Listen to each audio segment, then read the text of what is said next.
বন্ধুরে ওই বালুটার মধ্যে পা পড়তে দেরি, ঠোসা পড়তে দেরি হয় না।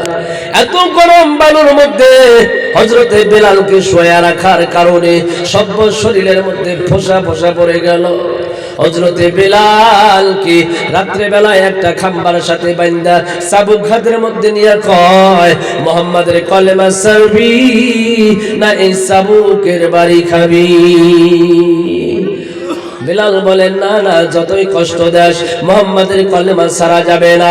ওই চাবুক দিয়ে বেঈমান ইহুদি এত জোরে তার গায়ে চাবুক মারে গো, খালি গায়ে যে জায়গাগুলা দিয়া চাবুক পড়ে দিনে বেলার ফোঁসাগুলা ঠাস ঠাস করে ফেটে যায়, চামড়াগুলা চেরচের করে ফেটে যায়, রক্ত দিয়া ওই জায়গার জমিনটা লাল লাল হয়ে যায়। চাবুকের উপরে চাবুক, চাবুকের উপরে চাবুক, তাকে ইহুদি হরান হয়ে যায়। আর একজনকে দিয়া মারায়, পালাক্রমে তাকে সারা রাত চাবুক মারা হয়, এত মার মারা হয়।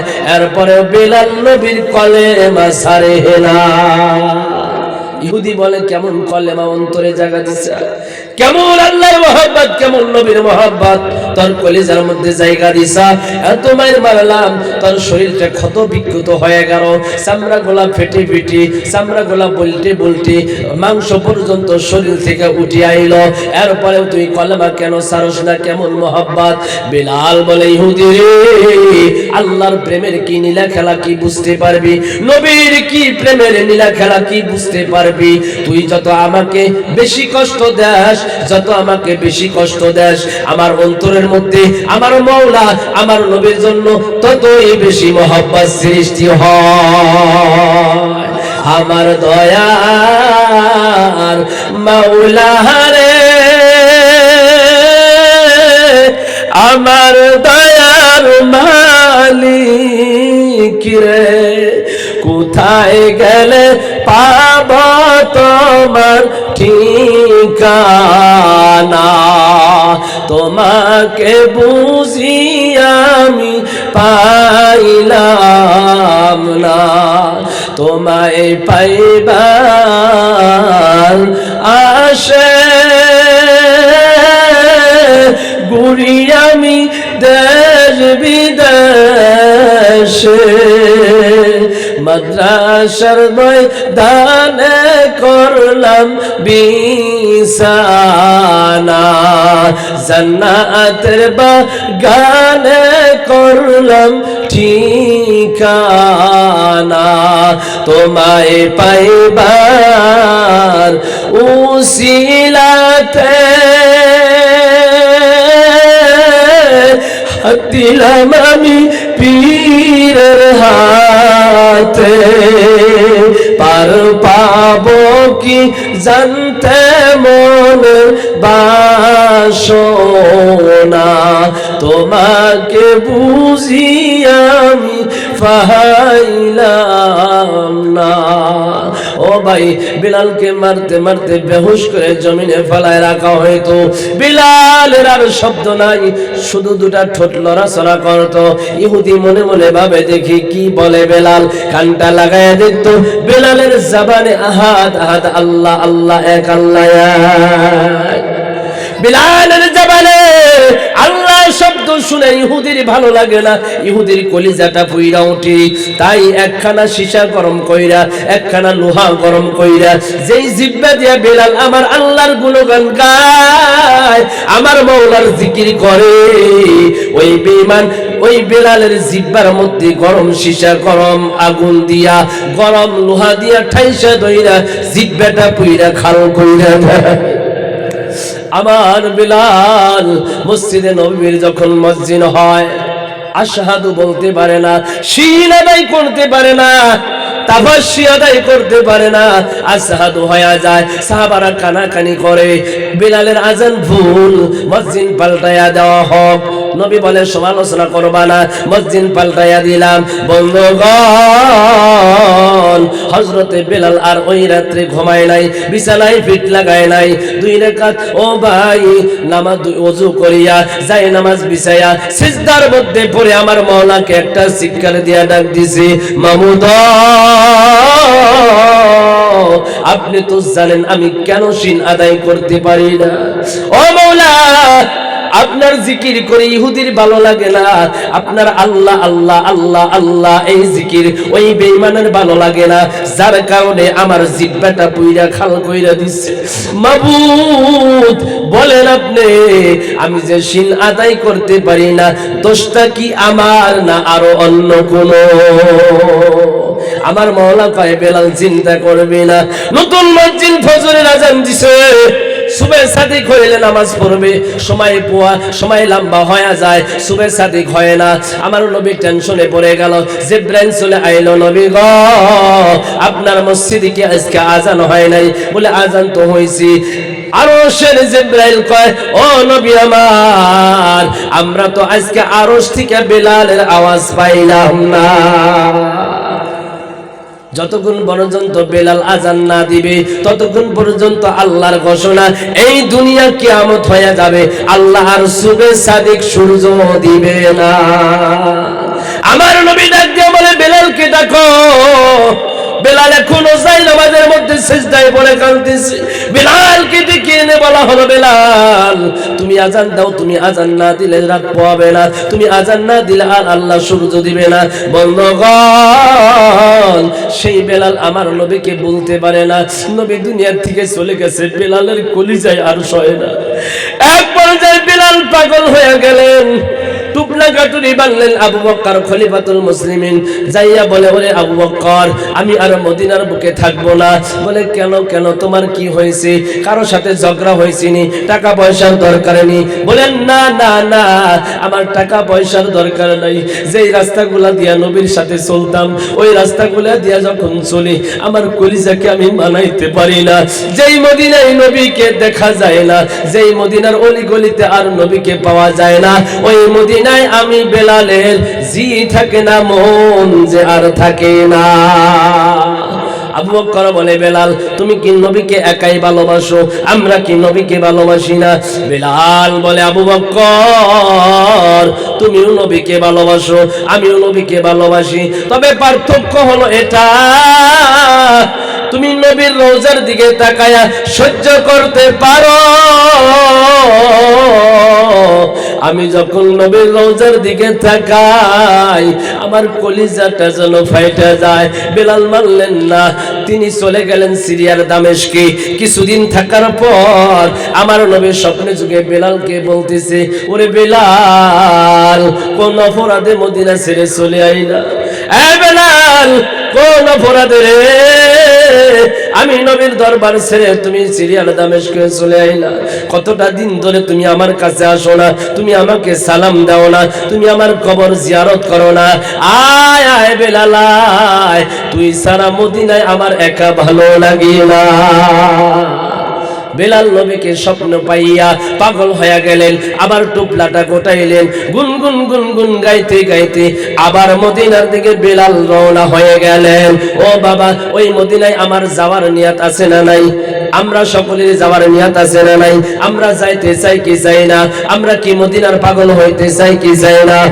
চাইতে চাই কি চাই না? বেলাল গুনগুন গাইতে মদিনার দিকে রওনা হইলেন। অবুঝমনার বুঝমানে নাই আমার, অবুঝমনার বুঝমানে না, যেতে চাই সে মদিনা, মনের আশা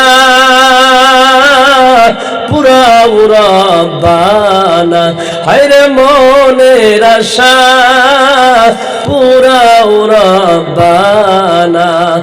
কত দিনের জনি গেল, নবীর দিদার নসিব না হইল, গুনাহ আমার অনেক বেশি নবী, গুনাহ আমার অনেক বেশি নবী, তাই বুঝিছি না ছিল না মনের আশা পুরা রব্বানা। কত হাজি যাই মদিনা, রোজা দেখে নয়ন জুড়ায় না, তাই তো তারা বারে বারে যায় নবী, তাই তো তারা বারে বারে যায় নবী, আমায় কেন ডাকো না তুমি, আমায় কেন ডাকো না, মনের আশা পুরাও রব্বানা, আমার বুঝমনার বুঝমান নাই, আমার বুঝমনার বুঝমানে না, যেতে চাই সে মদিনা, মনের আশা পুরাও রব্বানা। হযরতে বেলাল তাহাজ্জুদের কয়েকটা দিন যাওয়ার পর তাহাজ্জুদের সময়, এখন তো আমার নবীর মাজার মোবারকটা, কবর মোবারকটা কত সুন্দর সংশোধন করে বানানো হয়েছে। ওই সময় শুধুমাত্র কাঠের জালি মোবারক দিয়া গিরানো ছিল। বেলাল তাহাজ্জুদের সময় যাইয়া নবীর রওজার পাশে দাঁড়ায়া দাঁড়ায়া কাঁদতেছে, নবী গো, মন বড়া বেদনা নিয়ে আপনাকে পাই না বলে মদিনা ছেড়ে চলে গেছিলাম, আবার ডাকলেন আইলাম, সালাম দেন, এই অদমের সালাম গ্রহণ করুন।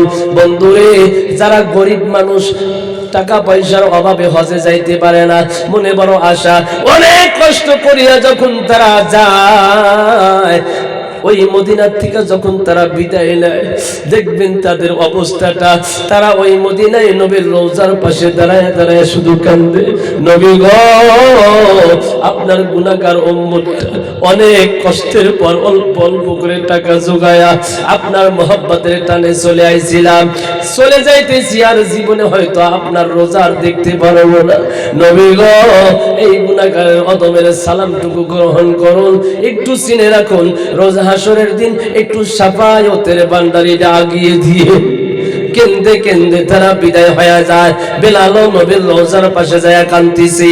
নতুন মসজিদ আইসে আজান দিতে, যুবক নতুন মসজিদ বেলালকে দেখে একটা চিৎকার দিয়া বলছে, ওরে আবু বকর, ওমর, বেলাল, ওরে ওসমান গনি, আলী, তোমরা দেখা যাও। হযরতে বেলাল আবার মদিনায় ফিরে আইছে। বেলালের আওয়াজ, বেলালের নামটা শোনার সঙ্গে সঙ্গে সমস্ত সাহাবারা দৌড়া চলে আইছে। আয়েশা অনেক গলাগুলি ধরে কান্নাকাটি করা হলো, সালাম মুসাফা হয়ে গেল। এবার বেলালকে আজান দিতে বলা হইল, বেলাল, নবী যাওয়ার পরে থেকে তোমার জবানটা বন্ধ হয়ে গেছে, নবীও জামানায় নাই, নবীর জামানার আজানটাও আর আমরা শুনতে পাই না, তাই নবীর জামানার আজানটা একটু আমাদেরকে শোনাও। বেলাল কয়, না না, আমি আজান দিতে পারবো না, আগে আজান দিলে নবী আইতো, এখন আজান দিলে তো আর নবী আবে না, যেই আজানে নবী আবে না ওই আজান আমি দিতে পারবো না। একজন বুজুর্গ সাহাবী আবু সাইদ খুদরি রাদিয়াল্লাহু তাআলা আনহু বলেন, তোমরা বইলো না, তাড়াতাড়ি তোমরা হাসান হোসেনকে হাজির করো, হাসান হোসেনকে হাজির করো। ও ভাই, যখন হাসান হোসেনকে নিয়ে আসা হলো, হাসানের চেহারাটা আমার নবীর চেহারা, হাসানের নাক আমার নবীর নাক, হাসানের ঠোঁটগুলো আমার নবীর ঠোঁট, হাসানের গাল দুইটা আমার নবীর গাল। হাসানকে দেখতে আমার নবীর মতো, হোসেন নিচের দিকে পাইছে, হাসান উপরের দিকে পাইছে। দুই ভাইয়ের ব্যাপারে আমার নবী বলেছে, যারা হাসান হোসেনকে কষ্ট দেয় তারা যেন আমি রহমতের নবীকে কষ্ট দেয়, যারা হাসান হোসেনকে মহব্বত করি তারা জানি আমি নবীকে মহব্বত করি। হাসান হোসেনকে বিলাল দেখি পাগল হইয়া দৌড়া যাইয়া তাদের দুই ভাইকে বুকের মধ্যে জড়াইয়া দইরা তাদের বুকের মধ্যে মাথাটা ঠেকাইয়া বেলাল শুধু হু হু করে কান্দে কান্দে কান্দে, বেলাল কান্দে, হাসান হোসেন দুই ভাইও কান্দে। হাসান হোসেন বলে, ও নানার মসজিদ, কতটা দিন ধরে তোমার গলার আজানটা শুনি না, একটু আজানটা দাও না। বেলাল হাসান হোসেনের কথা অমান্য করতে পারলেন না, মিনারায় দাঁড়াইয়া গেলেন, আল্লাহু আকবার, আল্লাহু আকবার, আল্লাহু আকবার আকবরের ধ্বনি বেলাল দিলেন। ও ভাই, বেলাল দেখতে সুন্দর ছিল না, বেলালের লেখা পড়া ছিল না, বেলাল কোনো বংশবর্তী কোনো বড় বংশের মানুষ ছিল না, বড় কালো গরিব একজন বেলাল, গোলাম একজন বেলাল। বেলালের যদি কিছুই ছিল না, কিন্তু বেলালের আওয়াজে আল্লাহর এত ইশক, নবীর এত ভালোবাসার পাওয়ার ছিল। বেলালের আজান দিতে দেরি হইতো, মসজিদ ভরে যাইতে দেরি হইতো না। সুবহানাল্লাহ। বেলাল যখন আজান দিল, এই আজান গুলো যাদের কানে পৌঁছে গেল তারা পাগল হয়ে গেল। এ না বেলালের আজান, এ না বেলালের আওয়াজ। বেলালের আওয়াজ পাইয়া সবাই পাগল হইয়া মসজিদের দিকে দৌড় মারলো। আবার আল্লাহু আকবার, আল্লাহু আকবার। বৃদ্ধ বাবাজিরা পর্যন্ত ঘর থেকে বাড়াইয়া দৌড় বেলালের আজান শোনার জন্য। আশহাদু আল্লা ইলাহা ইল্লাল্লাহ। ছোট্ট ছোট্ট বাচ্চাগুলা পর্যন্ত ঘর থেকে একটা দৌড় মারছে মসজিদে নববীর দিকে। আশহাদু আল্লা ইলাহা ইল্লাল্লাহ। মহিলারা পর্যন্ত ঘর থেকে বাইরে বাড়াইয়া গেছে। এ না বেলাল